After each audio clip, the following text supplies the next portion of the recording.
हमारे जीवन में इतनी तकलीफ़ें और कठिनाइयाँ क्यों हैं? यह सवाल ज़रूर आपके मन में भी कई दफ़ा आया होगा। ठीक उसी तरह गौतम बुद्ध से भी एक बार एक व्यक्ति ने यह प्रश्न किया। वो व्यक्ति बुद्ध से कहता है, हे भगवान, यह प्रश्न अक्सर मेरे मन में आता है कि इस जीवन का क्या अर्थ है।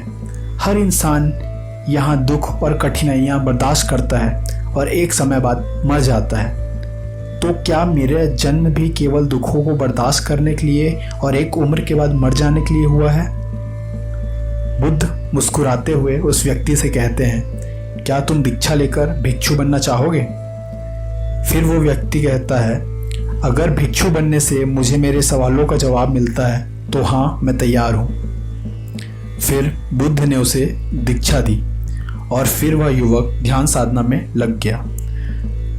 वह व्यक्ति रोज ध्यान साधना करने के बाद खुद को देखता था कि मुझ में क्या बदलाव आ रहा है, ध्यान करने से क्या परिवर्तन आ रहा है, लेकिन उसमें कोई भी परिवर्तन नहीं हो रहा था। वह अपने आप को बिल्कुल वैसा ही पाता जैसा वह पहले हुआ करता था। और फिर वह युवक उदास हो गया।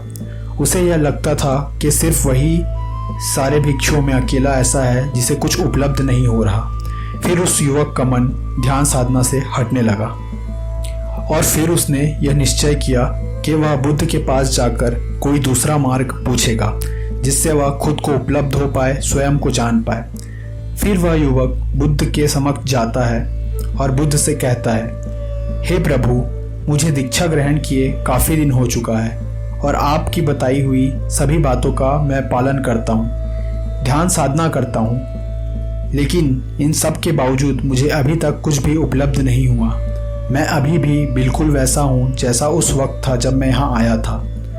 आप जो उपदेश देते हैं उससे मन को तसल्ली तो होती है, लेकिन उससे मुझे अभी तक उस परम सत्य का ज्ञान नहीं हो पाया है। फिर बुद्ध उस युवक भिक्षु से कहते हैं कि तुम अभी जंगल जाओ और वहाँ से कुछ गीली लकड़ियाँ लेकर आओ और इस बात का ख्याल रहे कि वो लकड़ियाँ गीली होनी चाहिए। फिर वह युवक बुद्ध की बात मानकर जंगल में जाता है और गीली लकड़ियाँ लेकर बुद्ध के समक्ष आता है। फिर बुद्ध उस युवक से कहते हैं कि अब तुम इन लकड़ियों को जलाओ और इन लकड़ियों को जलाने के बाद ही मैं तुम्हें तुम्हारे प्रश्नों का उत्तर दूंगा। युवक कहता है, यह संभव नहीं है, गीली लकड़ियों में आग लग ही नहीं सकती। फिर बुद्ध उस युवक भिक्षु से कहते हैं कि इन लकड़ियों को सुखाकर आग लगाओ। युवक को ज्ञान पाने की बहुत जल्दी थी। उसने उन लकड़ियों को कपड़े से पोंछा और कुछ देर धूप में रखने के बाद उन लकड़ियों को जलाने का प्रयास करने लगा, पर लकड़ियां अभी भी गीली ही थी और उनसे धुआं निकलने लगा। अब उस युवक ने उन लकड़ियों से धुआं निकलता देख उसमें पानी डाल दिया।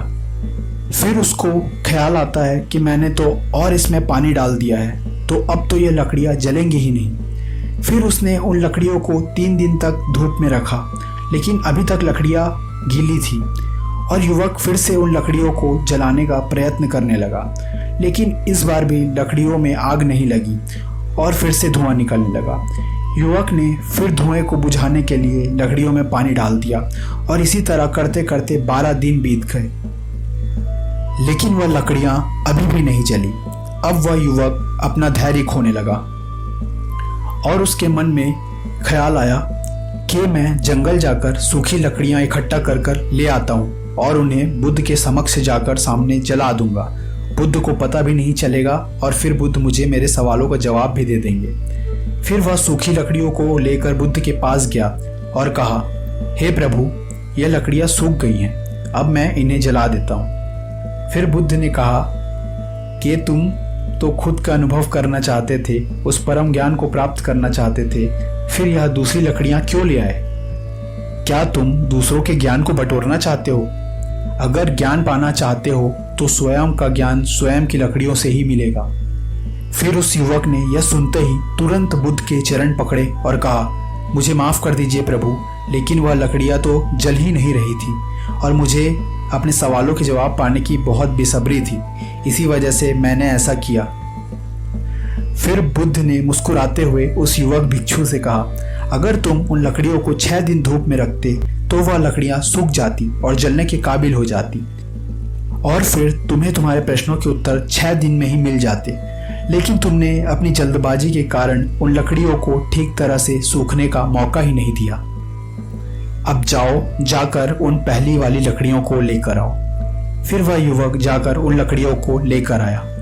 अब फिर बुद्ध ने कहा कि अब लकड़ियों में आग लगाओ, और फिर उस युवक भिक्षु ने लकड़ियों में आग लगाई, लेकिन अभी भी लकड़ियां नहीं जली और उनसे धुआं निकलने लगा।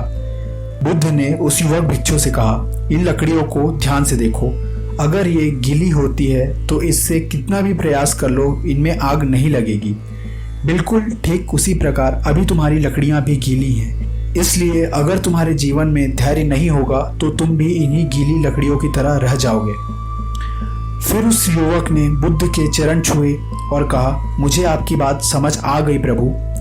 फिर उस युवक ने ध्यान साधना करी और अपने आप को समय दिया, और फिर धीरे धीरे उसकी समझ विकसित होने लगी और वह चीज़ों को समझने लगा। एक दिन वह युवक भिक्षु पर्वत पर जा रहा था और उसने देखा कि पर्वत की दूसरी ओर जंगल में भीषण आग लगी हुई है, और वह आग जंगल में बहुत तेजी से बढ़ रही है, और जहाँ भी वह आग जाती वहाँ सब कुछ जलकर तबाह हो जाता। यह दृश्य देखते ही वह युवक भिक्षु को समझ आ गया कि जिस प्रकार एक छोटी सी चिंगारी से आग लग जाती है और वह आग पूरे जंगल को जला देती है, उसी प्रकार सही समझ के द्वारा अपने अंदर की बुराइयों को भी खत्म किया जा सकता है, फिर भले ही वह बुराइयां कितनी भी बड़ी क्यों ना हो। यह समझ के बाद वह युवक भिक्षु वहीं पहाड़ पर ध्यान लगाकर बैठ गया, और उस दिन उसे इस जीवन से जुड़े कई रहस्य समझ आए। फिर गौतम बुद्ध उसके ध्यान में प्रकट हुए और कहा कि तुम जिस मार्ग पर हो यह मार्ग बिल्कुल सही है। दृढ़ निश्चय के साथ इस मार्ग पर आगे बढ़ो, यही तुम्हारा मार्ग है। ठीक इसी तरह हम सभी किसी न किसी रास्ते पर चलते हैं। कोई दूसरे को देखकर अपना मार्ग वही बना लेता है, तो कोई स्वयं का मार्ग स्वयं खोजता है, और कुछ लोग तो सिर्फ इसी सोच में रह जाते हैं कि उन्हें क्या करना है, और वह हर तरफ हाथ पैर मारते रहते हैं, लेकिन फिर भी उन्हें कुछ हासिल नहीं होता और वह फिर निराश हो जाते हैं। इस कहानी का सार सिर्फ इतना है कि अपना मार्ग स्वयं खोजो। दूसरों की देखा देखी करने से कुछ भी हासिल नहीं होगा और हम अपने लिए और मुश्किलें बढ़ा लेंगे। इस वजह से हमें निराशा और तकलीफ़ों का सामना और करना पड़ता है। अपनी अंतरात्मा से जुड़िए, फिर आपको कभी निराशा हासिल नहीं होगी। अपने अंदर की आवाज़ को सुनिए, अपनी बुद्धि को विकसित कीजिए, और जब आप ऐसा करने में सक्षम हो जाएंगे तब आप पाएंगे कि आपको किसी भी सहारे की ज़रूरत नहीं पड़ेगी। आप अकेले वो सारी चीज़ें कर सकते हैं जिसका लोग केवल एक ख्वाब देखा करते हैं।